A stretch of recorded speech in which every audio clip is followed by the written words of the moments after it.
시편 64편은 하나님께 보호를 구하면서 아주 긴급하게 긴박하게 드리는 기도입니다. 시편 저자는 다윗이 언제 어느 때 이 기도를 드렸는지 명확하게 규정하는 것은 어려워 보입니다. 왜냐하면 다윗이 직면하였던 위협들은 그의 전생에 걸쳐서 나타나기 때문입니다.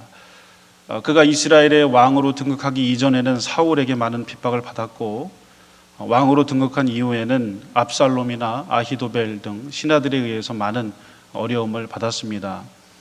그가 사울에게 핍박을 받을 때에는 하나님의 사람으로 세워지기 위해서 어떤 훈련, 고난이라고 볼 수 있다면, 왕으로 등극한 이후에는 우리가 잘 아는 대로 밧세바를 범죄한 이후에 하나님께서 나단 선지자에게 분명히 말씀하셨죠. 다윗이 범죄하면 내가 사람 막대기와 인생 채찍으로 그를 분명히 징계하겠다. 그 말씀대로 다윗은 자신의 아들 압살롬에 의해서, 또 아히도벨 등 신하들에 의해서, 그리고 하나님께 직접 징계를 받았습니다. 그래서 어찌 보면 다윗의 인생은 항상 위험이 도사리고 있었고, 본 시편은 그 중에 한 장면을 반영하는 것이다 라고 볼 수가 있겠습니다. 오늘 이 본문을 보면 다윗은 그가 죄를 지어서 징계를 받든 훈련으로 인해서 징계를 받든 자신을 향해서 악한 계획을 세우고 달려드는 사람들을 향해서 그가 어떻게 대하고 있냐면, 악한 계획을 세운 그 사람들에게 하나님께서 그 계획을 돌리실 것이고 반드시 나를 구원해 주실 것이다 라는 믿음을 가지고 있었습니다. 다윗은 어찌 보면 좀 뻔뻔해 보이기도 합니다. 밧세바를 범하고 큰 범죄를 했음에도 그는 철저하게 회개한 이후에는 하나님께 간절히 구합니다. 이 모든 환난으로부터 나를 구해 주시옵소서라고 강한 믿음을 가지고 구하는데요, 바로 이 점이 우리가 다윗에게 배울 교훈인 것 같습니다. 요즘 시대에는 어려움이 찾아와도 하나님께 달려와 구하지 않는 시대인 것은 분명합니다. 예전에 비하면 기도원이 텅텅 비어 있고요, 교회에서도 부르짖는 기도는 잘 찾아보기 어렵습니다. 한 목사님께서 왜 사람들이 기도하지 않는가, 왜 사람들이 아파도 기도하지 않는가 보니까 병원이 너무나 잘 돼 있어서, 또 왜 사람들이 어려워도 기도하지 않는가, 다른 구할 것이 많이 있어서, 다른 의지할 것이 너무나 많이 있어서 그렇다라고 분석을 하시는 것을 보았는데 저도 동의를 합니다.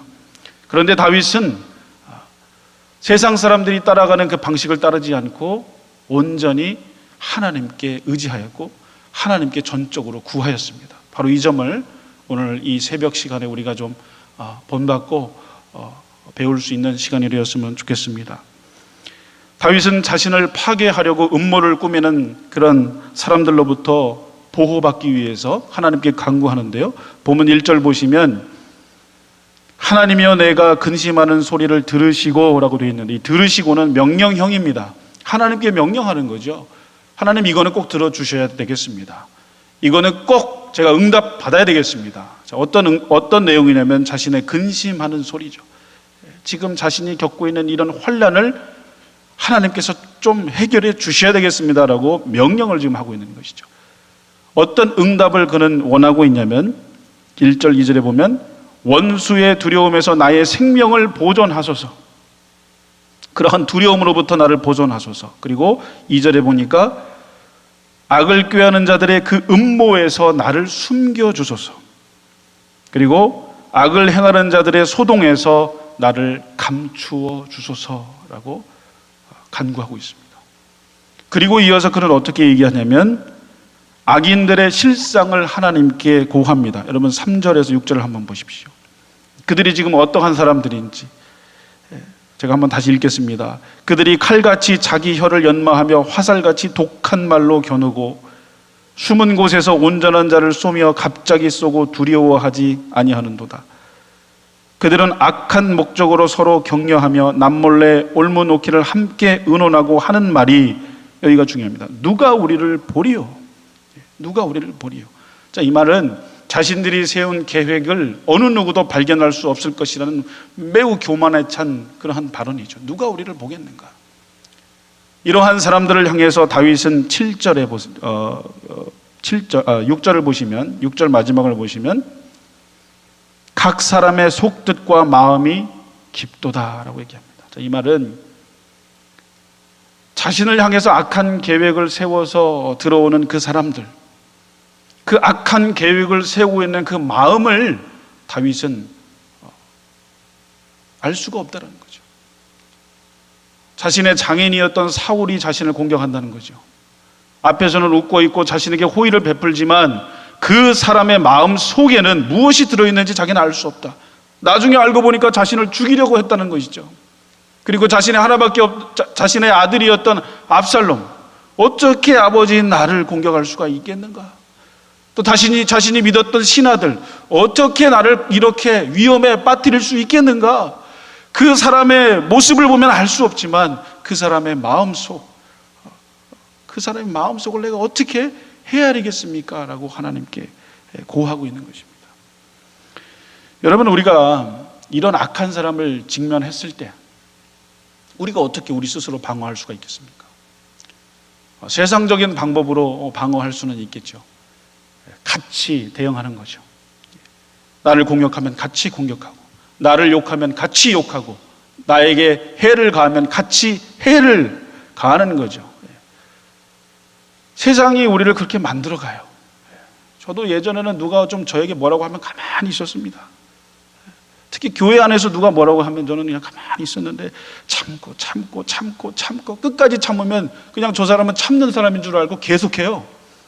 그래서 제가 나도 할 말을 좀 해야 되겠다 해서 할 말을 막 하는 성격으로 바꾸어졌는데, 근데 또 그렇게 살다 보면 신약에서는 뭐라고 합니까? 예수님께서 오른뺨을 너 치면은 왼뺨을 어떻게 하라고 그래요?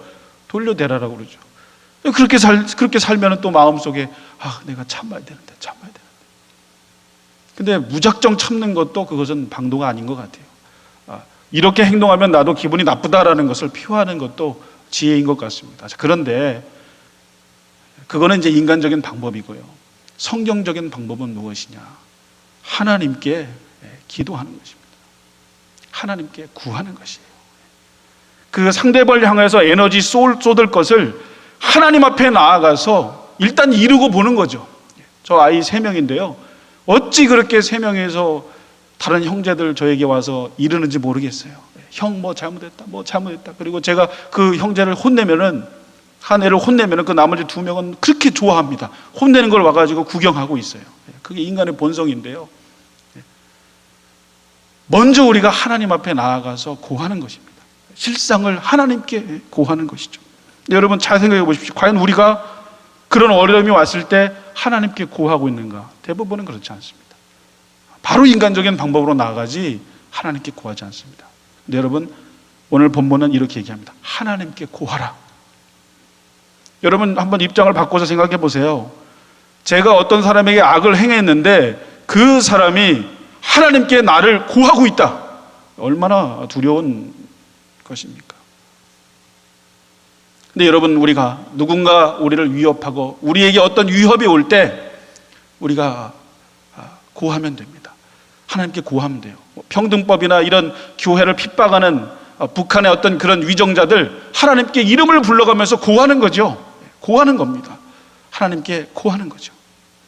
그런데 무엇을 의지하면서 고해야 되는가? 7절부터 반전이 나오는데요. 7절 보십시오.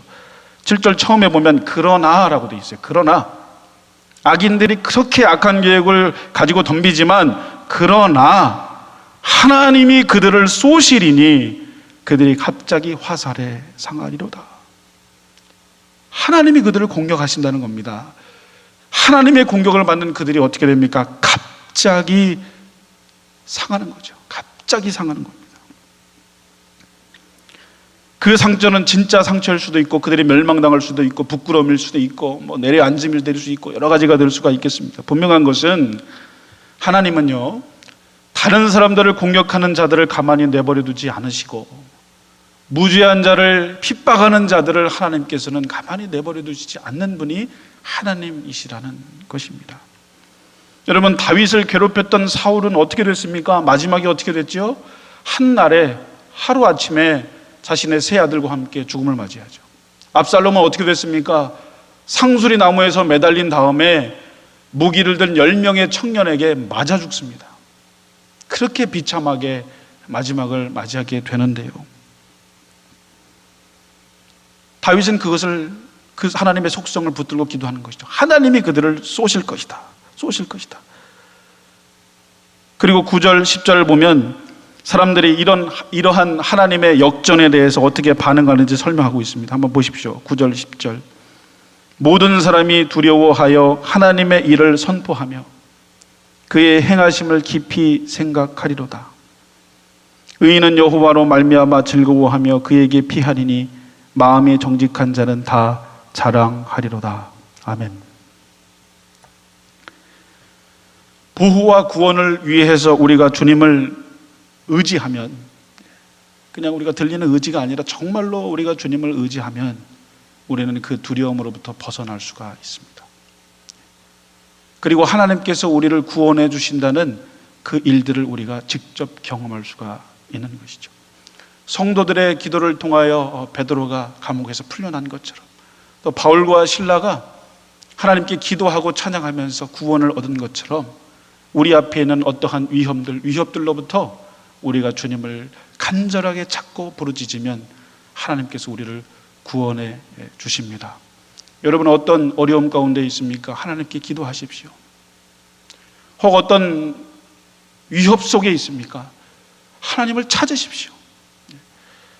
제가 요즘 개인적으로 이렇게 보는 그 설교 영상들이 있는데, 예전 70년대, 80년대 한국 교회에 크게 부흥했을 때에 그때 설교하셨던 목사님들을 제가 이렇게 찾아보는데, 그때는 그 설교하시는 목사님도 아주 쩌렁쩌렁하게 아주 확신 있게 전하시기도 하지만, 그 회중석에 앉아있는 분들의 눈빛을 이렇게 카메라를 비춰서 보면은 그 눈빛이 얼마나 초롱초롱한지요, 얼마나 말씀을 갈급해 하는지요.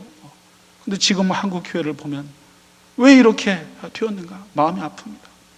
무엇이 있어도 하나님께 간구하지 않는, 기도하지 않는, 저부터도 기도하지 않는 그러한 우리의 모습, 우리가 회개해야 될 줄 압니다.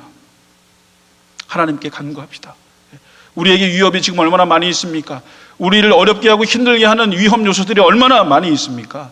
그것들을 하나님께 간구하며 하나님의 역사하심을 기대하며 나의 삶을 이끄시는 주님을 날마다 경험할 수 있기를 바랍니다.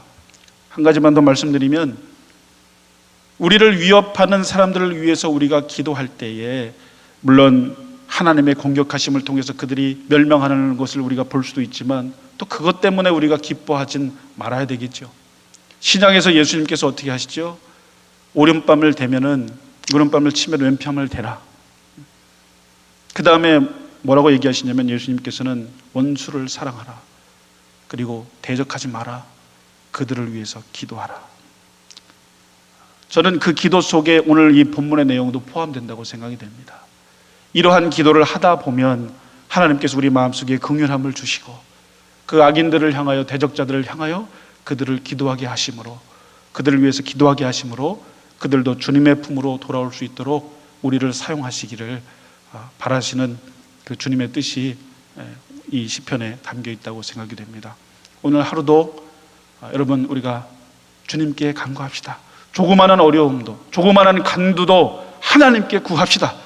세상을 의지하지 말고, 사람을 의지하지 말고 오직 하나님께 구함으로 하나님이 나에게 주셨다, 응답하셨다는 그 기도의 응답을 받는 복된 하루가 되기를 주님의 이름으로 축복합니다.